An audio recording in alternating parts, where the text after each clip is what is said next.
목포대학교 총학생회장 선거가 결국 법적인 대응으로 번지고 있습니다.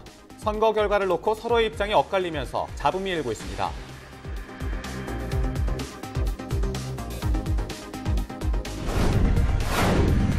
전남에는 아직도 수십만 채의 건물이 1급 발암물질인 성면지붕으로 되어 있습니다. 2013년부터 철거를 진행하고 있지만 속도는 더디기만 합니다.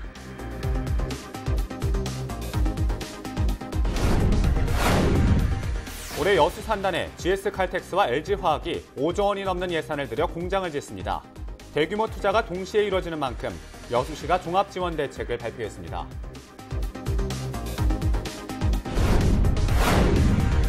전남 진도군에는 1년 내내 태극기를 달아 순국선열의 숭고한 뜻을 이어가는 곳이 있습니다.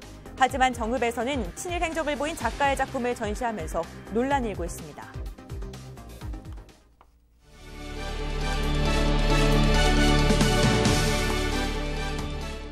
시청자 여러분 안녕하십니까? 헬로티비 뉴스 시작합니다. 첫 소식입니다.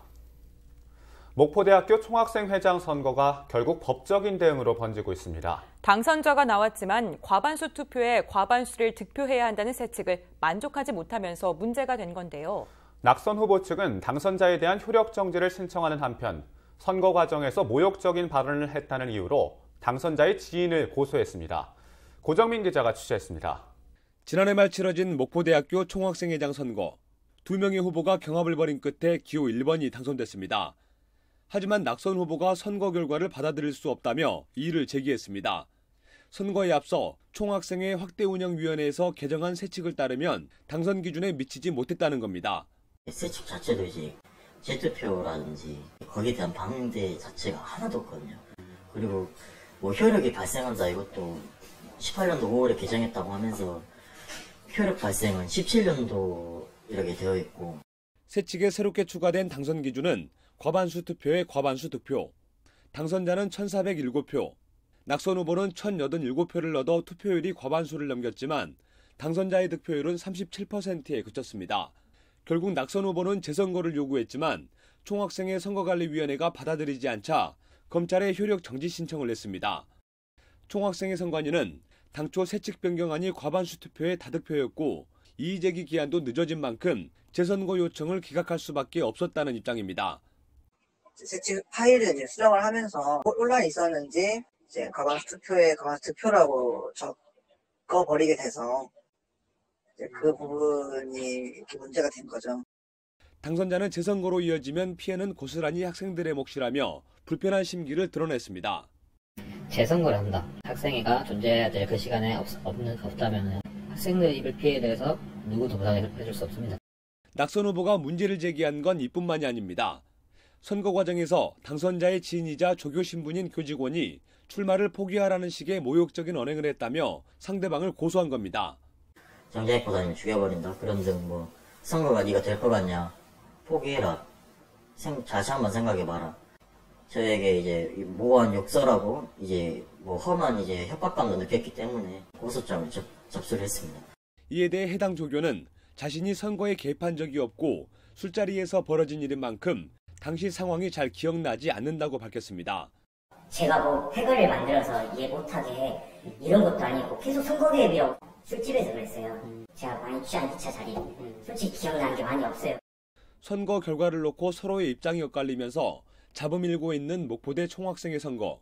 재판부는 과연 어떤 판단을 내릴지 관심이 쏠리고 있습니다. 헬로티비 뉴스 고정민입니다. 전남 지역에는 아직도 수십만 채의 건물이 1급 발암물질인 성면지붕으로 돼 있습니다. 2013년부터 철거를 진행하고 있지만 속도는 더디기만 합니다.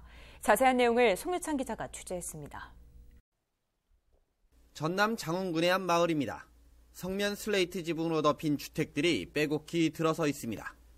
가까이서 손으로 만져보니 성면이 쉽게 부스러져 가루가 떨어집니다. 이들 성면 슬레이트 지붕은 1970년대 초가지붕 개량용으로 널리 보급되면서 사용이 시작됐습니다. 적게는 40년에서 많게는 50년이란 시간이 지났지만 성면 슬레이트 지붕은 여전히 사용되고 있습니다. 참 안 좋죠. 말은 못하고 돈은 없고 개조가 못하고 있으니까 바라보고만 있는데 그러고 여기 전부 지하집이고 노인들만 살아서 어떻게 손댈 수가 없어요. 세계보건기구는 성면을 1급 발암물질로 규정했고 2009년부터는 국내 사용도 전면 금지됐습니다. 성면은 60, 70년대에 가장 많이 쓰인 건축자재 중 하나입니다. 하지만 1급 발암물질로 분류가 되면서 정부에서는 2011년부터 성면 철거를 시작했습니다. 성면 지역에는 모두 23만 8천여 채의 성면 건물이 있습니다. 2011년부터 철거를 시작했지만 현재까지 성면이 사라진 건물은 2만여 곳에 불과합니다. 10%도 채 되지 않는 겁니다. 장흥군의 경우도 8,900여 건물 중 5% 수준인 404동만이 철거된 상태입니다. 이처럼 철거율이 낮은 이유는 적은 철거 지원 비용 때문입니다. 현재 지원 금액은 가구당 최대 336만 원. 주택의 경우 슬레이트 철거 비용은 지원 금액 내에서 해결할 수 있습니다. 하지만 철거 이후 새로 씌우는 비용은 주민이 직접 부담해야 합니다. 특히 취약계층의 경우에는 부담이 더욱 커 철거를 꺼리고 있습니다. 전라남도는 올해 성면 철거를 위해 122억 원을 투입하기로 했습니다. 최대 336만 원의 철거 비용은 물론 취약계층의 경우 320만 원을 추가 지원할 계획입니다. 또 일부 지자체에서는 철거 속도를 내기 위해 지원금 외에도 자체적으로 예산을 세워 대응하기로 했습니다. 현재는 국토비 보조 사업에 50%를 지원받고 있지만 이 사업비가 한계 좀 부족하다 보니까 자체 군비나 특별 교부세 신청을 통해서 추가 사업비를 확보해서 가능한 최단 시일 내에 완전 근절을 못 시켜도 가장 최소화시킬 수 있도록 사업을 추진할 예정입니다. 매년 성면 지붕 철거를 진행하고 있지만 주민들은 여전히 성면에 노출된 채 불안한 생활을 이어오고 있습니다. 국가 차원의 관리와 지원이 더욱 절실해 보입니다. 헬로티비 뉴스 송희창입니다. 올해 여수산단에 대규모 투자가 이루어집니다. GS칼텍스와 LG화학이 5조 원이 넘는 예산을 들여 공장을 짓는데요. 대규모 투자가 거의 동시에 이뤄지는 만큼 공업 용수부터 교통 문제까지 수많은 우려가 제기됐습니다. 그런데 여수시가 종합 지원 대책을 발표했습니다. 서경 기자가 취재했습니다.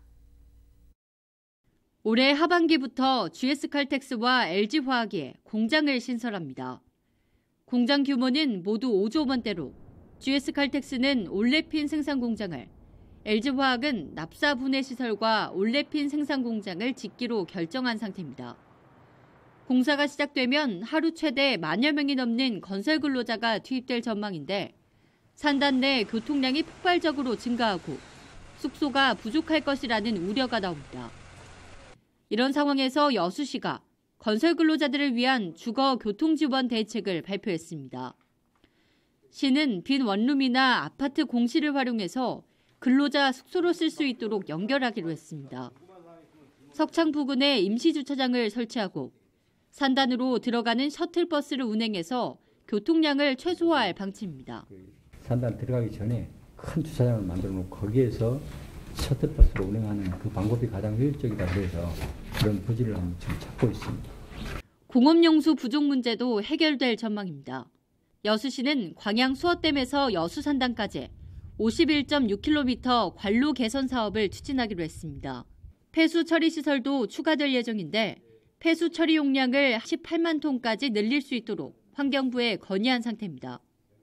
광양 1단계 노관 개량 사업을 2021년까지 좀 조기에 좀 추진하고 4단계도 착수할 계획입니다.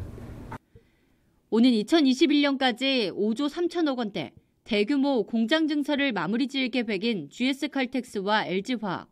완공 시점까지 지자체 차원의 행정 지원이 대폭 늘어날 전망입니다.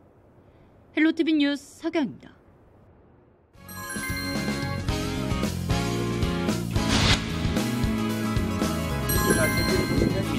이 가운데 사람이 산업단지 마을 방송이 특별한 신상 소리를 들을 수 있고요.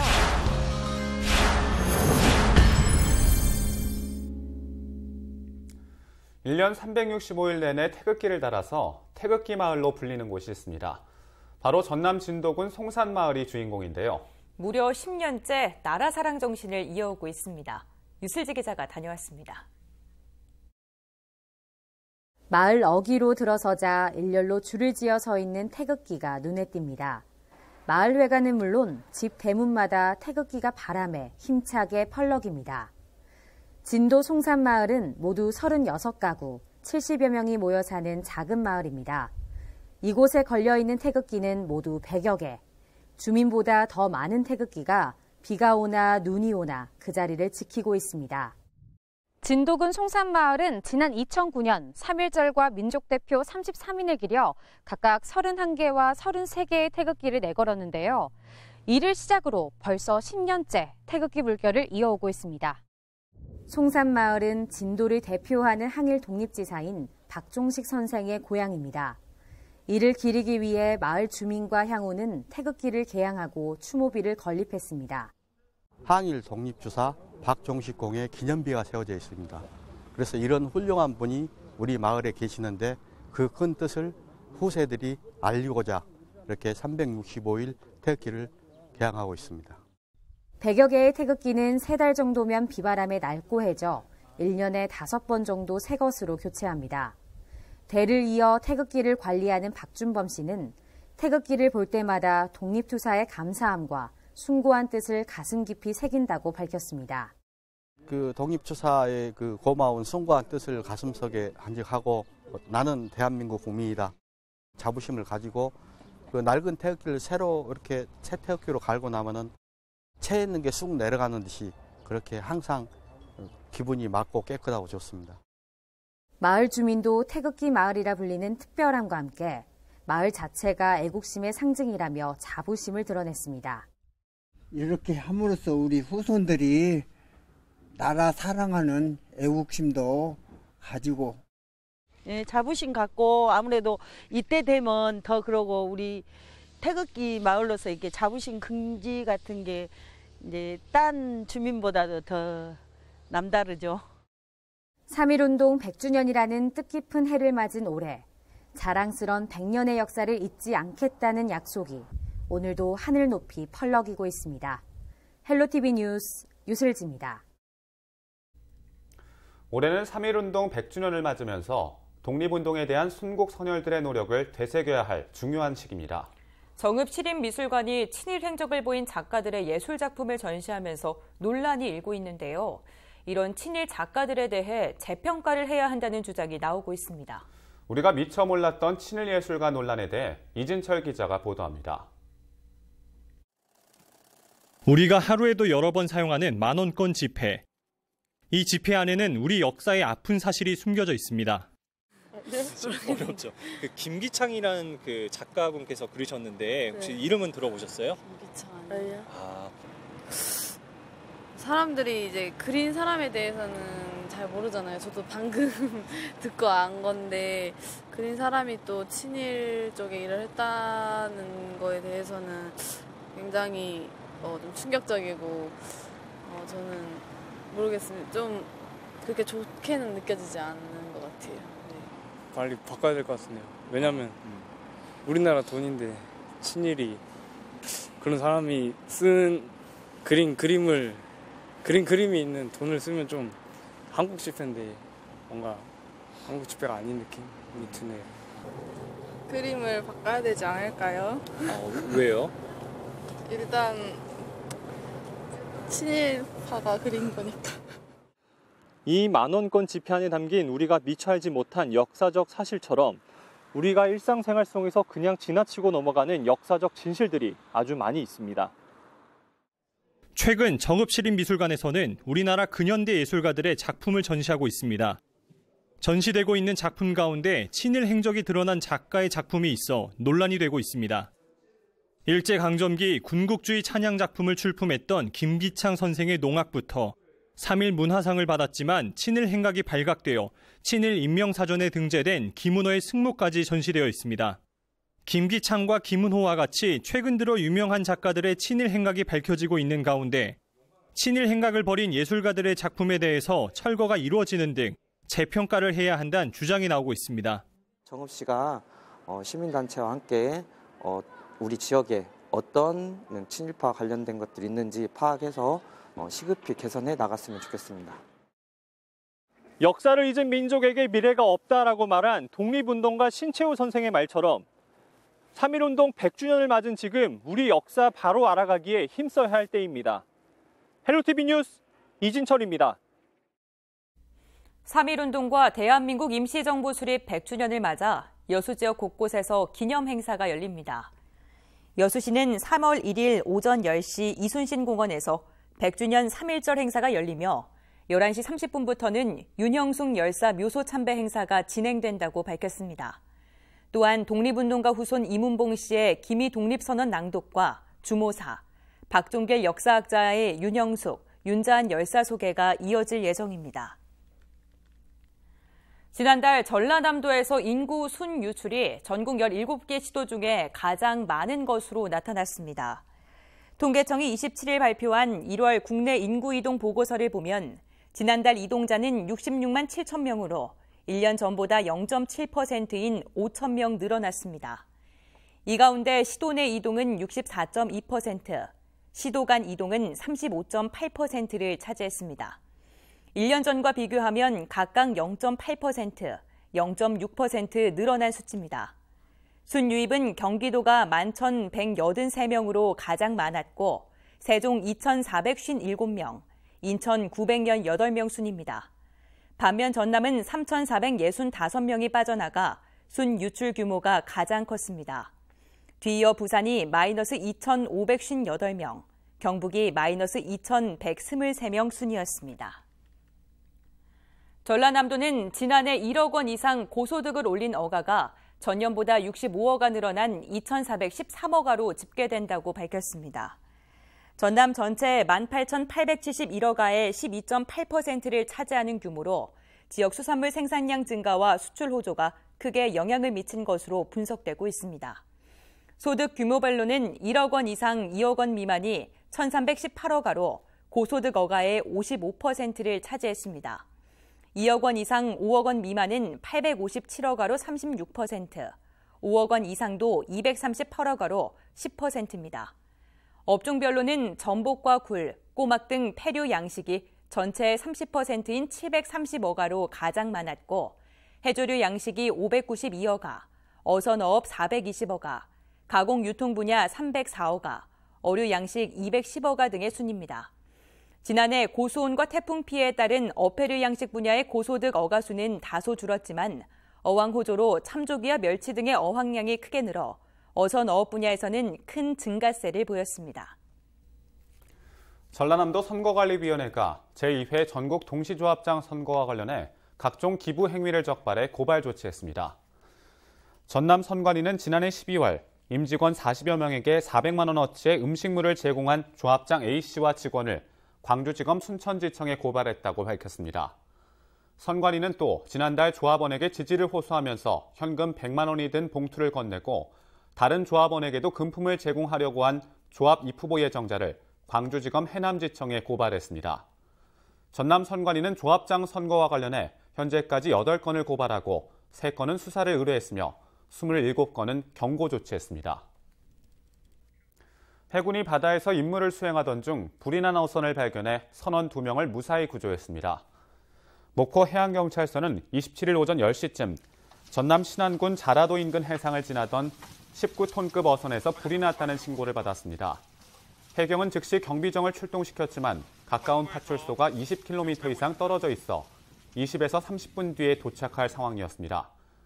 임무를 수행하던 해군 제3함대 사령부 소속 고속정 편대가 인근 해상을 지나다 연기가 나는 어선을 발견해 선박에 있던 선원 2명을 모두 구조했습니다. 구조된 선원들은 해경 경비정을 통해 육지로 이송됐으며 부상을 입지 않은 것으로 확인됐습니다. 해경은 불이 기관실 쪽에서 시작된 것으로 보고 정확한 화재 경위를 조사할 방침입니다. 해남군이 배추 가격이 지속적으로 떨어짐에 따라 추가로 산지 폐기를 합니다. 배추 산지 폐기는 이번이 4번째로 폐기 물량은 모두 111헥타르, 만여 톤입니다. 4차 산지 폐기는 비계약 농업인의 포전과 유통상인 계약 물량을 대상으로 하며 지원 단가는 3.3제곱미터당 4,500원입니다. 해남군은 지속적으로 수급 상황을 분석하고 소비 촉진과 적정 재배의 면적 유지 등을 통해 수급 안정에 최선을 다하겠다고 밝혔습니다.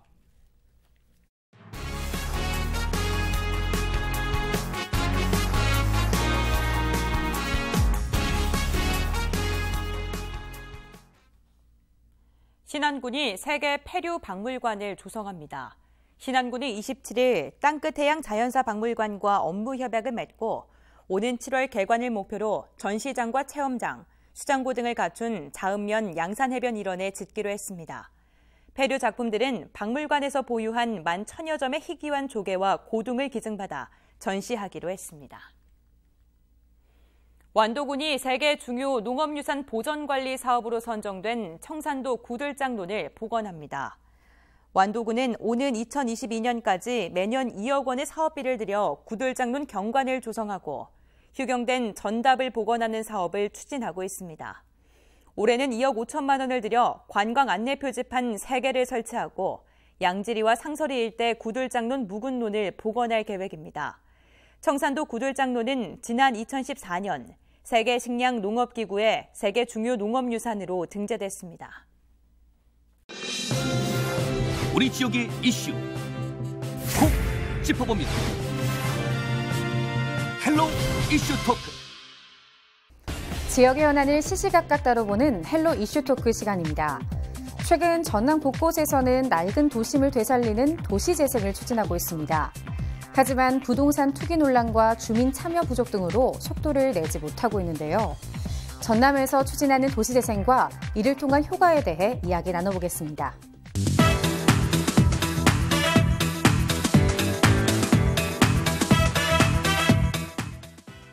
네, 최근 목포 등 여러 곳에서 이 도시재생 뉴딜 사업이 진행이 되고 있습니다.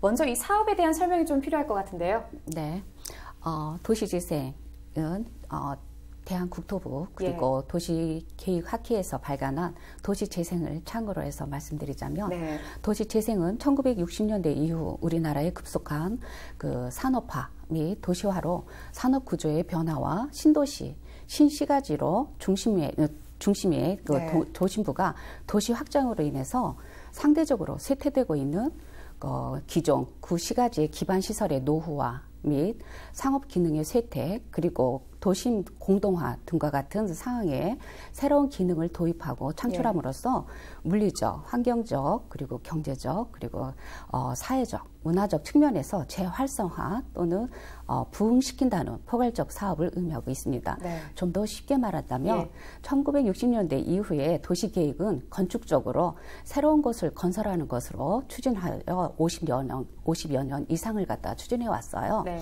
하지만 도시재생은 현재 있는 것을 어떻게 유용하게 활용할 수 있을까 하는 관점으로 본다고 볼 수 있죠. 네. 단지 도시재생의 기본적인 이념은 주민이 주체가 되어서 조직적으로 협동해서 다양한 의견을 모아서 공공성을 갖다가 이렇게 형성해 나간다는 게 특징이 있습니다. 그래서 네. 더불어 행정상의 규제와 강화 그리고 획일성에 대해서 주민의 의견을 절충하여 완화시키고 지역의 특징을 살릴 수 있는 그 다양성을 조화롭게 끌어갈 수 있는 그 중간 완충 역할을 그렇게 원활히 할 수 있는 전문가가 필요하다는 게 또 특징으로 볼 수 있어요. 네. 그래서 한마디로 관하고 민 그리고 전문가의 그 지원 조직이 그리고 함께 공유해서 그 재정비를 추진해 나가는 사업이라고 볼 수 있습니다. 네, 일명 침체된 지역에 숨을 불어넣는다고들 그렇죠. 이야기를 하죠. 네, 네. 그런데 저희가 이 목포 구도심 도시재생 사업을 빼놓고 이야기를 할 수 없습니다. 먼저 근대 역사 문화 공간에 대해서도 좀 소개해 주시죠. 목포 해관 설치에 따른 근대 통상 항만의 역사와 일제 강점기를 거쳐 해방 후까지의 네. 생활사적 모습을 동시에 보여주는 그런 장소고요. 2018년 8월에 등록문화재 718호로 지정되었어요. 네. 이제 이렇게 장소로 등록문화재가 지정된 예는 이렇게 목포가 최초라고 이렇게 얘기합니다. 네.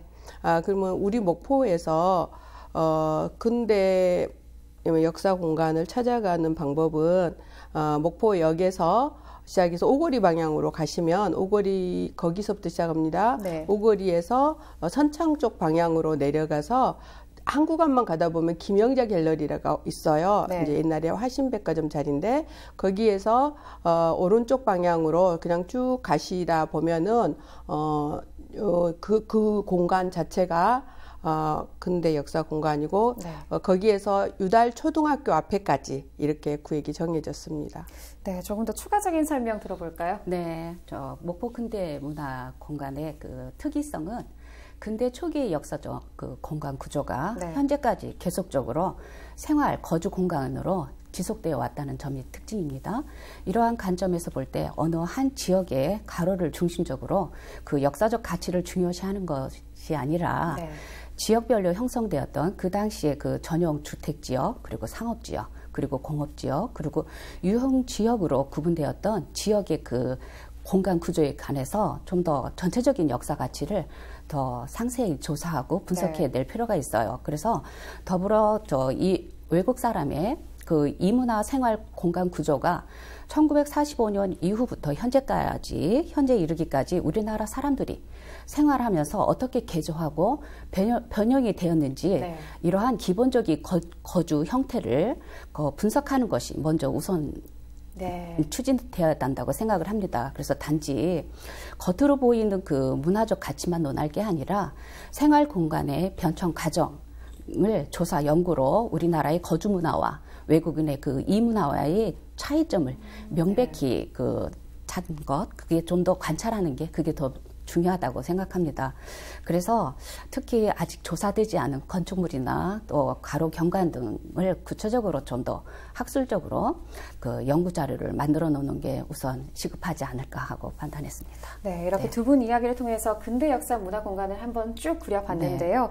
그렇다면 이 도시재생 뉴딜 사업을 실시하는 가장 큰 목적도 좀 궁금합니다. 어떤 겁니까? 네, 목적이라는 것은 앞에서도 말씀드렸듯이 그 도시의 중심부가 새로운 도시로 이렇게 이동을 하면서 그 구도심의 모든 그 건축물이나 그 건축물이 노후화되고 그리고 도시의 세태화가 되고 그리고 또 공동화가 되고 그리고 생산층의 인구가 이제 격감이 되는 이러한 문제점으로 침체가 되었죠. 그래서 이 도시 구조를 좀 효율적으로 재정비를 해서 구 도심부의 생활적 그 지속성을 확보해서 활성화한다는 그것이 이제 그리고 그 활성화하는 과정에서 관에서 지원을 하고 전문가가 지원을 하는 그리고 주민들이 협조하는 이것을 갖다 확보하기 위한 그러한 게 이제 목적이라고 볼 수 있죠. 네, 도심을 좀 효율적으로 재정비를 해서 활성화를 시킨다라고 말씀해 주셨습니다.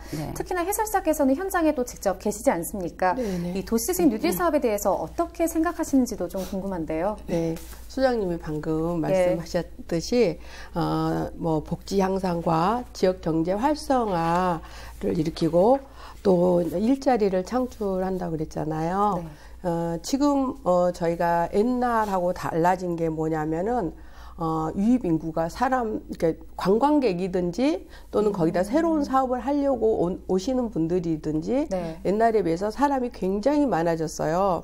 제가 어렸을 때 거기서 학교를 다녔던 그런 공간인데 제가 어렸을 때 본 풍경이 지금 풍경 같아요. 그만큼 사람들이 많아지고 또 가게들도 조금 더 활성화되고 그리고 집들이 좀 새로워졌어요. 새롭게 변하는 모습들이 보니까 너무 좋고 도시의 생기가 불어난 것 같고 그렇습니다. 네, 이렇게 또 직접 활성화가 되고 있는 모습을 보고 계시는데요.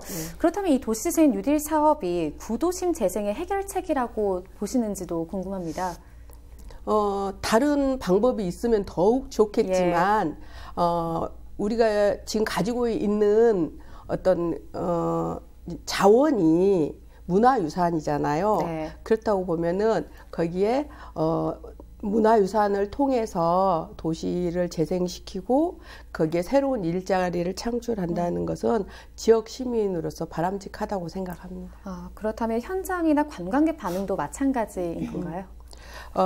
지금 현재 관광객 반응은 이제 하도 이슈화돼서 도대체 이곳이 어떤 곳인가 하고 이제 둘러보러 오신 분들이 많아요. 근데 그러한 분들이 전에 왔던 분들이 더 많아요, 또.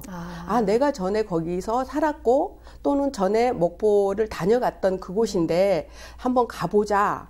그렇게 해서 오신 분들이 많습니다. 근데 저는 그런 분들이 또다시 올 수 있도록 우리가 더 좋은 네. 컨텐츠를 만들어서 그렇죠. 네. 다시 오도록 만들어야겠다라는 생각이죠. 네.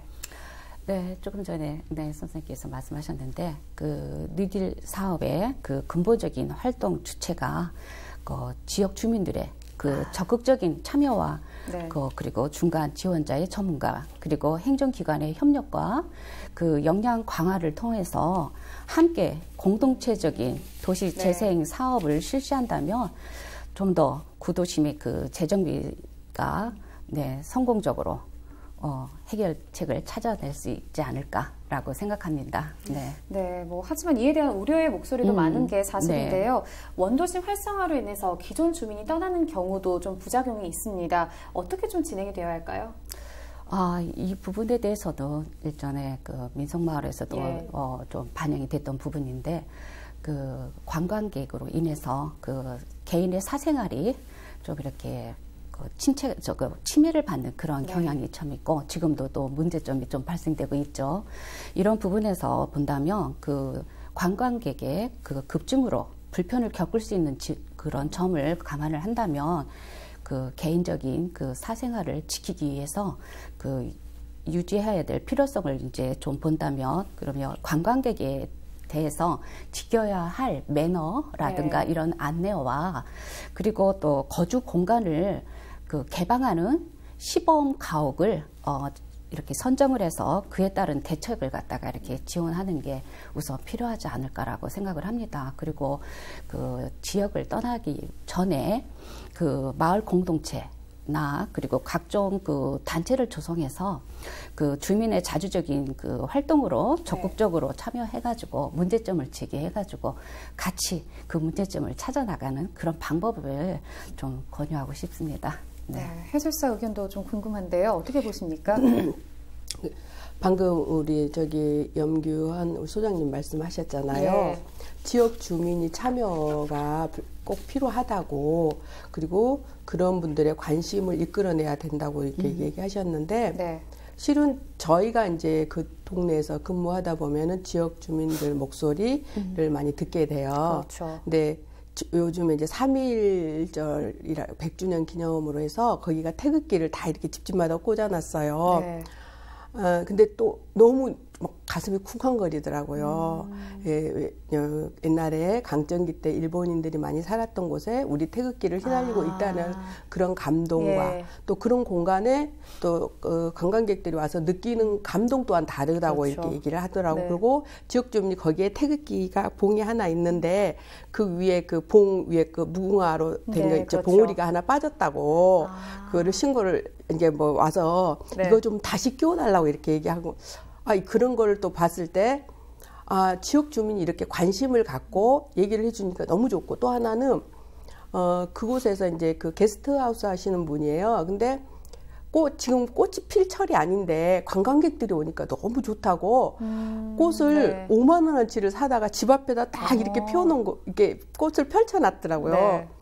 이것이 지역 주민이 참여하면서 그러니까 시에서 그거 지원해 줄 수는 없고 스스로가 참여하면서 변화되는 모습들을 보니까 너무 좋더라고요. 또 하나는 또 불편사항도 있다고 이렇게 얘기를 하시는데 그게 뭐냐면 관광객들이 와서 자꾸 이렇게 끼웃끼웃한대요. 거기는 창문을 이게 요즘 주택이 아니라 창문을 바로 열면은 뭐 현관이든지 아니면 방안 구조가 나와요. 근데 그렇게 자꾸 기웃기웃한대요. 그러니까 내가 보여주지 않을 부분을 보여주게 된 것 같은 느낌. 그래서 불쾌하다라는 사람도 있었어요. 그래서 이제 거기다가 우리 시에서 그쪽으로 이렇게 사람 동선을 좀 이렇게 차단하는 문구를 써서 붙이기도 했었어요. 그래서 이런 것은 우리 관광객들도 조금 생각을 하시고 또 지역 주민들도 편하게 가서 본다고 막 이렇게 여기 열고 막 이렇게 대문을 두드리고 들어가고 이런 것은 좀 하지 말아 주셨으면 좋겠어요. 네, 예. 관광객도 그렇고 이 지역민의 적극적인 참여도 확실히 필요한데요. 네네. 그렇다면 이 원주민이 떠나는 부작용을 막기 위해서도 네. 이런 지역민의 적극적인 참여가 계속 이어져야 한다고 보십니까? 아니면은 어떤 생각이신지도 궁금한데요. 그쵸. 제가 이제 이 머리를 그쪽 미용실에서 하고 왔는데 거기서 한 30년 됐대요.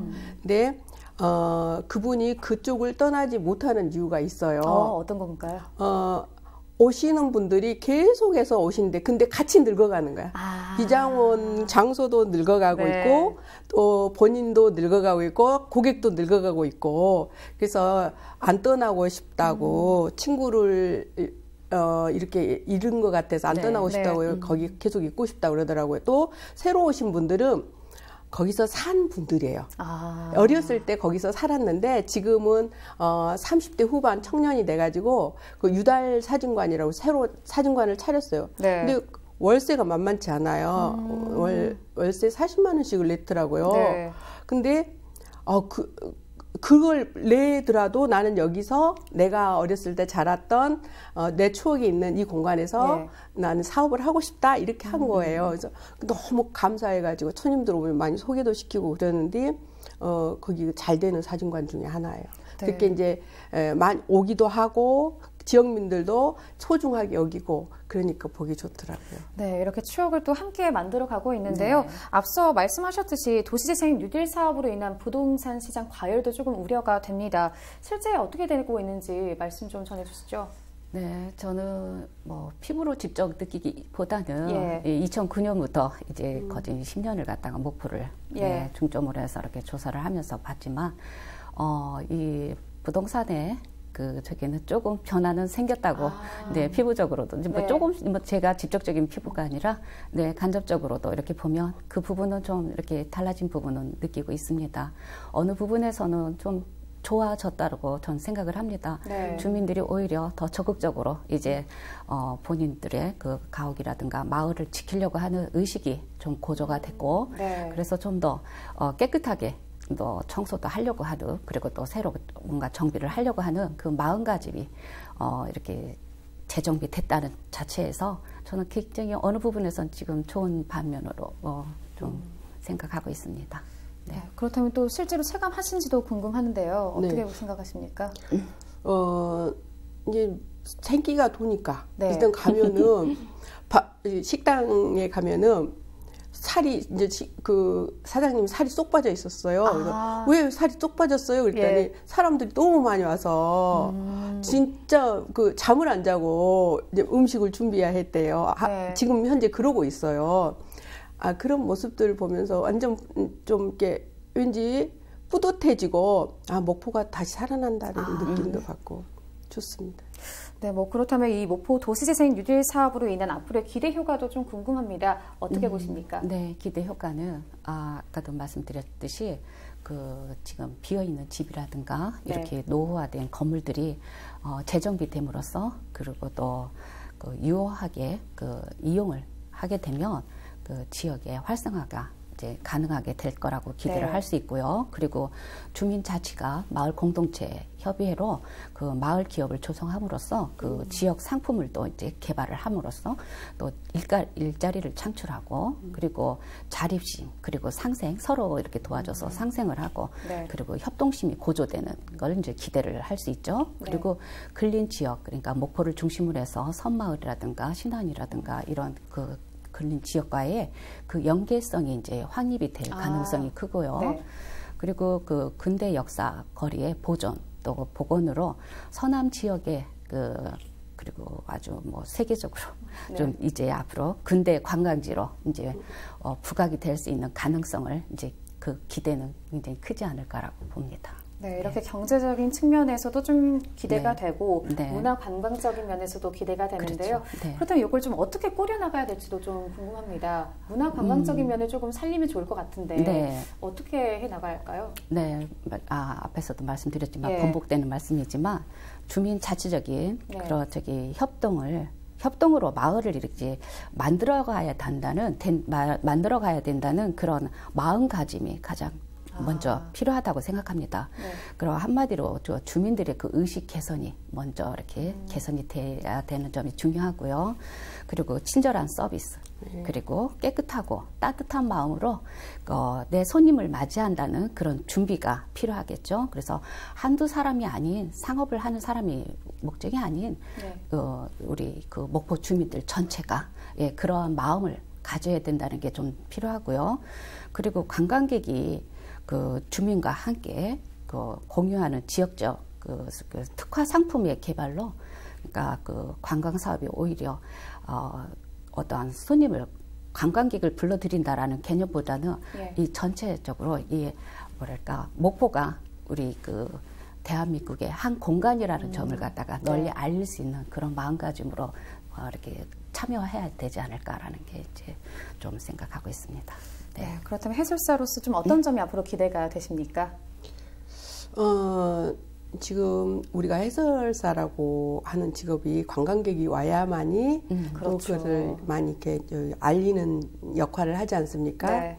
그래서 거기에 이제 그 관광 안내소도 들어간다고 그래요. 네. 그리고 또 해설사들이 그 공간을 누비면서 많은 얘기를 하겠죠. 네. 그래서 그러면 이제 우리 24분의 해설사가 활동하고 있는데 지금은 뭐 하루에, 아니 한 달에 한 15일 근무를 한다 치면 이제 조금 더 관광객이 많이 오면 한 30일도 가능하지 않을까요? 놀지도 않고. 네. 그러면은 아마 우리가 생각했던 것보다 훨씬 많은 기대 효과를 볼 수 있겠고, 또 우리 목포 같은 경우에는 이번 상반기에 우리 또 그 해상 케이블카가 개통이 되지 않습니까? 네, 그렇죠. 그러면 거기 오신 분들이 분명히 우리 역사공간으로 또 찾아오실 거니까 저희 역시 굉장히 준비를 하고 있는 편입니다. 네, 벌써부터 이렇게 좀 파이팅 넘치게 준비를 하고 계시는데요. 그렇다면 성공적인 좀 도시 재생 사업이 진행되기 위해서 좀 어떤 방안으로 가야겠다라고 보십니까? 그런 생각을 했어요. 네.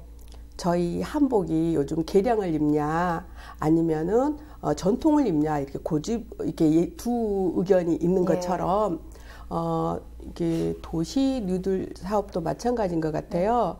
그대로 놔두고 있느냐 아니면 조금은 고쳐가면서 그 모습을 살리느냐, 이런 거죠. 그래서 저 개인적으로는 변하지 않았으면 좋겠어요. 변하지 않고 그렇게 놔둔 상태에서 좀 모습을 바꿔가면 좋겠고, 외부의 간섭에 의해서 이것이 변하는 것이 아니라 우리 목포에 사는 지역민에 의해서 지켜지고 가꾸어 나가면서 보존되고 후세들에게 전해줬으면 좋겠다, 이런 생각을 하고 있어요. 네, 정말 앞으로 이 지역에 맞는 정책을 통해서 난개발을 또 막고 건강한 도시로 발전하길 바라겠습니다. 네. 오늘 두 분 말씀 잘 들었습니다. 네, 도시재생은 결국 주민의 참여로 완성된다고 볼 수 있는데요. 도시재생의 의미와 본질이 훼손되지 않고 이 지역의 경제와 관광 등 여러 방면에서 활성화되길 기대하겠습니다. 지금까지 헬로 이슈토크였습니다. 우리 지역의 이슈 콕 짚어봅니다. 헬로 이슈토크.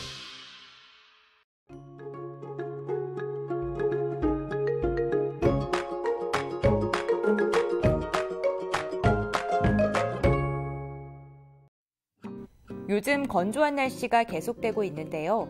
밤부터 새벽까지 반가운 비가 내리겠습니다. 다만 비의 양은 많지는 않아서요. 5mm의 강수량이 예상됩니다. 그래도 비가 내리는 지역은 가시거리가 짧을 것으로 보입니다. 아침 출근길에는 교통안전에 유의하셔야겠습니다. 주간 날씨입니다. 비가 그친 후에는 대체로 맑은 날씨를 보이겠습니다. 날은 봄에 가까워졌지만 포근한 만큼 먼지도 기승을 부릴 것으로 보이는데요. 당분간 먼지 현황 잘 살피시기 바랍니다. 바다 날씨입니다. 남해서부 먼바다를 중심으로 바람이 강하고 물결이 높겠습니다. 항해나 조업하는 선박은 유의하시기 바랍니다. 생활 날씨입니다. 일교차가 점점 벌어지고 있습니다. 체온 조절에 신경 쓰시기 바랍니다. 날씨 전해드렸습니다.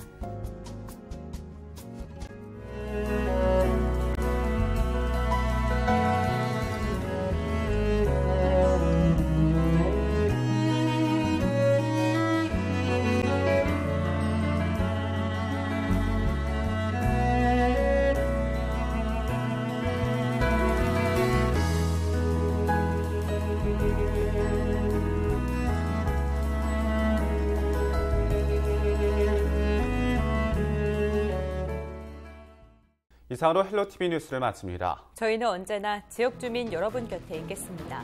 고맙습니다.